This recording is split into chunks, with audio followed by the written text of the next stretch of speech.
Hello, ഇന്ന് നമുക്ക് chalk ചെയ്യുന്ന ഒരു വ്യക്തിയെ എങ്ങനെ രക്ഷപ്പെടുത്താമെന്ന് നോക്കാം. ഫുഡ് തൊണ്ടയിൽ കുടുങ്ങിയാൽ എന്ത് ചെയ്യണം എന്ന് നോക്കാം. ഫുഡ് തൊണ്ടയിൽ കുടുങ്ങുക അല്ലെങ്കിൽ ചോക്കിംഗ് എന്നാൽ എന്താണ്?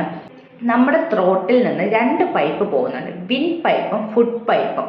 ഫുഡ് പൈപ്പ് എന്നാൽ ഈസോഫാഗസ്, വിൻ പൈപ്പ് എന്നാൽ ട്രക്കിയ. ട്രക്കിയ നേരെ ലങ്സിലോട്ടാണ് പോകുന്നത്, എയർ പാസിംഗ് ബ്രീത്തിങ്ങിന് ഹെൽപ്പ് ചെയ്യുന്നത്. ഈസോഫാഗസ് നമ്മുടെ നേരെ സ്റ്റൊമക്കിലോട്ടും ഫുഡ് പാസ് ചെയ്യുന്ന പാസേജ് ആണ്. ഇതിനെ രണ്ടിനെ സെപ്പറേറ്റ് ചെയ്യുന്നത് എപ്പിഗ്ലോട്ടിസ് എന്ന് പറയുന്ന ഒരു ക്യാപ്പിലേക്ക് ഒരു അടപ്പ് പോലത്തെ ഒരു സംഭവമാണ്. അത് ഫുഡ് കഴിക്കുമ്പോൾ ഈസോഫാഗസിലോട്ട് പോകാതെ ഫുഡ് നേരെ ട്രക്കിയ വിൻ പൈപ്പിലോട്ട് പോകുമ്പോഴാണ് ചോക്കിംഗ് സംഭവിക്കുന്നത്. ഇങ്ങനെ സംഭവിച്ചു കഴിഞ്ഞാൽ ഉടൻ തന്നെ ചുമയ്ക്കുക, മാക്സിമം ചുമയ്ക്കാൻ ശ്രമിക്കുക. ചുമച്ച് ഫുഡ് പുറത്തോട്ട് വരുത്താൻ നോക്കണം.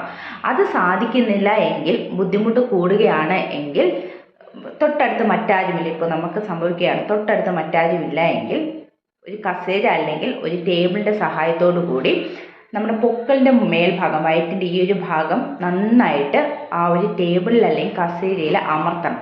ഇങ്ങനെ ഇടിക്കുന്നത് പോലെ ഫുഡ് പുറത്തോട്ട് വരുത്താനായി നമ്മൾ അവിടെ ഒന്ന് പ്രഷർ കൊടുത്ത് ഇടിക്കുക. ഇതാണ് മറ്റാരും നമ്മുടെ അടുത്തില്ല എങ്കിൽ നമ്മൾ ചെയ്യേണ്ടത്. ഫുഡ് പുറത്ത് വരുന്നിടം വരെ ഇങ്ങനെ ചെയ്യണം. നമ്മുടെ അടുത്തിരിക്കുന്ന ഒരു വ്യക്തിക്കാണ് ഇത് സംഭവിക്കുന്നതെങ്കിൽ എന്ത് ചെയ്യാമെന്ന് നോക്കാം. ആദ്യം ആ വ്യക്തി ഈ പിക്ചറിൽ കാണിച്ചിരിക്കുന്നത് പോലെ നിർത്തിക്കൊണ്ട് ബാക്ക് ഫ്ലോ 5 ബാക്ക് ഫ്ലോ പുറകിലായിട്ട് തട്ടണം. നന്നായിട്ട് ഒരു 5 പ്രാവശ്യമെങ്കിലും തട്ടണം.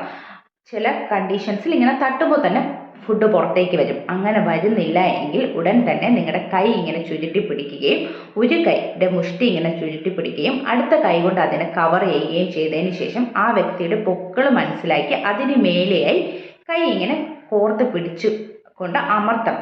താഴേക്കും അമർത്തണം, മേലോട്ടും അമർത്തണം, താഴോട്ടും മേലോട്ടും. അങ്ങനെ ആ ഫുഡ് പുറത്ത് വരുന്നിടം വരെ ഈ ഒരു പ്രോസസ്സ് കണ്ടിന്യൂ ചെയ്തുകൊണ്ടേയിരിക്കുക. ഓക്കെ.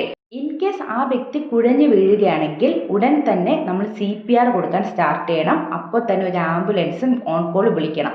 ആംബുലൻസ് വരുന്നിടം വരെ നമ്മൾ ഈ പ്രോസസ്സ് കണ്ടിന്യൂ ചെയ്യണം. CPR കൊടുത്തുകൊണ്ടേയിരിക്കണം. ഓക്കെ.